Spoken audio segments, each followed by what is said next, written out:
Dear students, we'll be discussing the next chapter, that's types of companies. Now, it is comparatively a larger chapter volume wise, but it has got different segments to it, and which deals with first and foremost the classification of the companies on different bases. So, we'll be learning about those classification.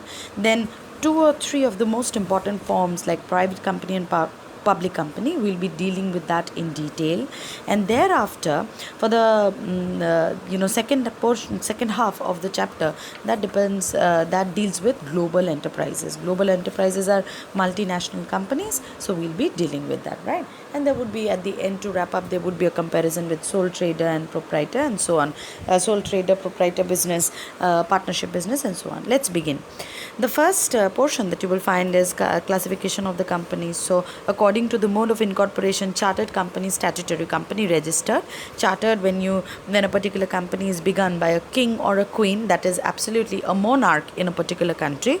So, you will find these sorts of companies being formed in a monarch state. Okay. Statutory company, where a special statute is signed to form a company, like Reserve Bank of India Act was formed to run Reserve Bank of India. So one company under one act. Registered or incorporated company is like any other joint stock company. Like in the previous chapter only, we studied about what a joint stock company is, which has to be registered and which has to be carried on with a particular registration code. So any incorporated or registered company will be dealt accordingly. Next classification is as per the liability of the members. Now, in joint stock company, we've talked about shares, we've talked about stock. So over here, the classification is as such: company limited by shares. So where members have got members or shareholders, they have shares. Then the classification is limited by guarantee. So the members are giving the guarantee of earning profit to the firm. And the third one is unlimited liability. So it is almost like a partnership where the members will not be guaranteed about any sort of profit. Rather, they will be burdened with unlimited liability.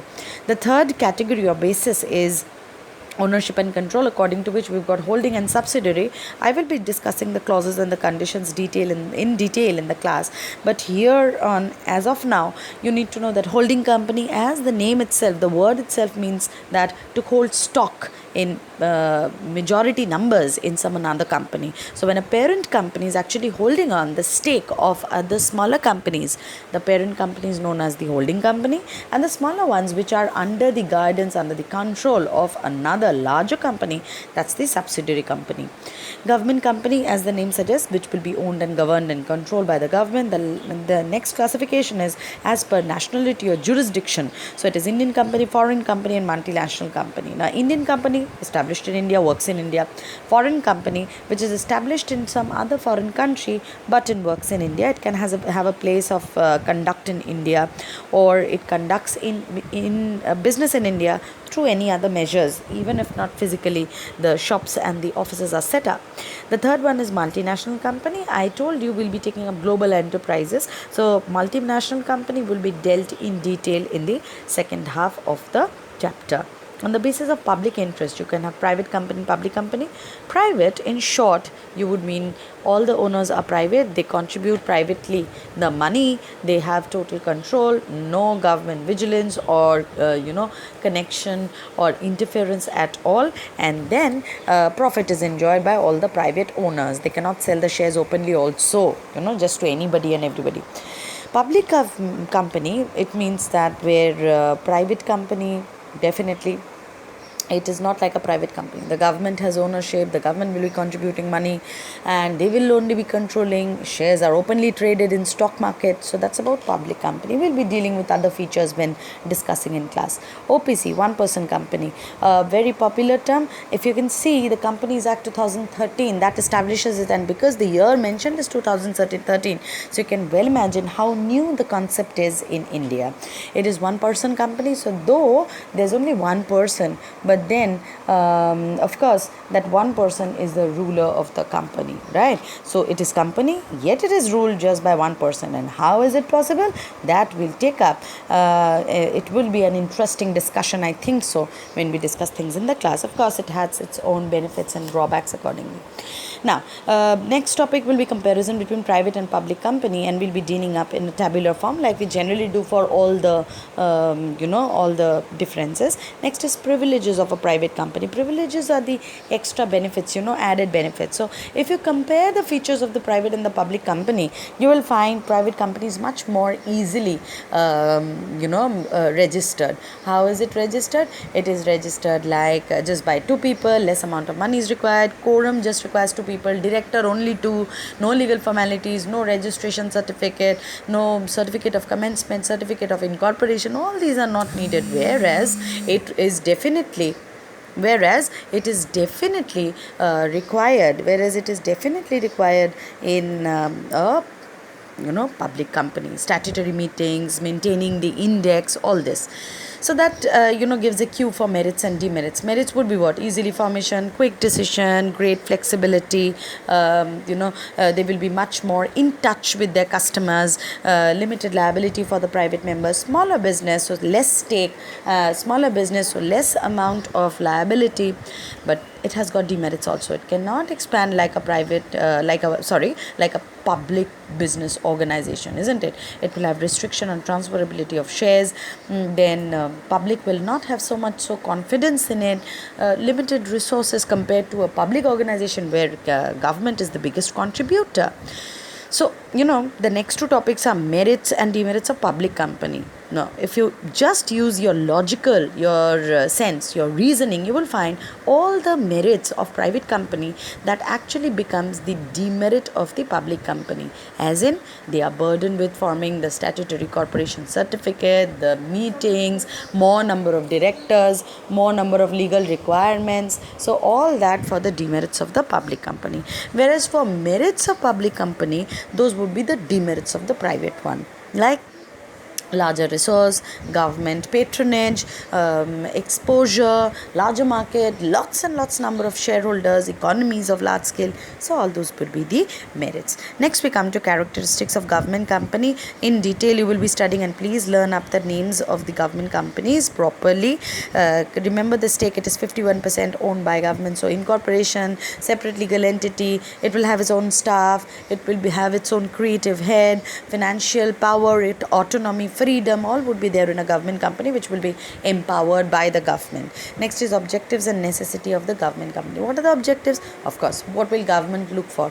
Government will look for service facility, balanced regional growth, so that entire nation is benefited, so that the country becomes more economically strong. They will be giving more employment opportunity, the state patronage will be there, society will improve. So merits will be automatically drawn down by these only. They can collaborate with smaller people, they can collaborate with people to carry out ventures, public accountability is there, then they are answerable. People can have high confidence on these companies because they actually share their books of accounts.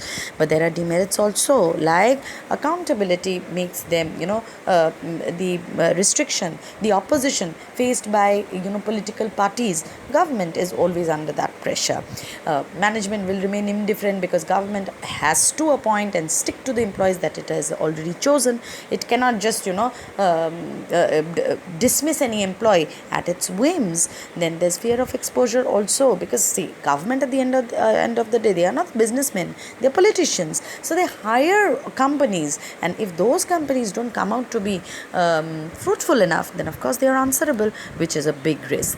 The second segment, the last segment of the chapter is global enterprises. Like I told you, these are multinational companies operating in various countries together, like Pepsi, Coca-Cola, Philips, Samsung. These have originated in some country, but then they are operative in so many nations together simultaneously. What are the characteristics? Obviously, it will have large size, international exposure. It will have a total international standard of maintenance, transfer of resources, separate forms, several forms of business going on, and of course, the last one to be most important one, multiple objectives. Right. I will be taking up this separately in the class. The next one is forms of global enterprises. You can see 7 subtypes there. In short, I'll just give the intro because details will be taking up in the class. Franchising, when you give a franchise like McDonald's. So, of course, you don't mean the original McDonald owner, but they give franchise to smaller outlets to open up locally in local markets. Branches, you can have branch like banks operate. So, head office is somewhere located. So, for a head office of an MNC in some country, it will open up branches in several countries. Subsidiary, I think I explained you the meaning under holding and subsidiary. So that same thing here. Parent company is a foreign company and subsidiary are the smaller ones. Joint ventures, when two different companies from two different countries, they collaborate and they execute a venture together. Next is licensing.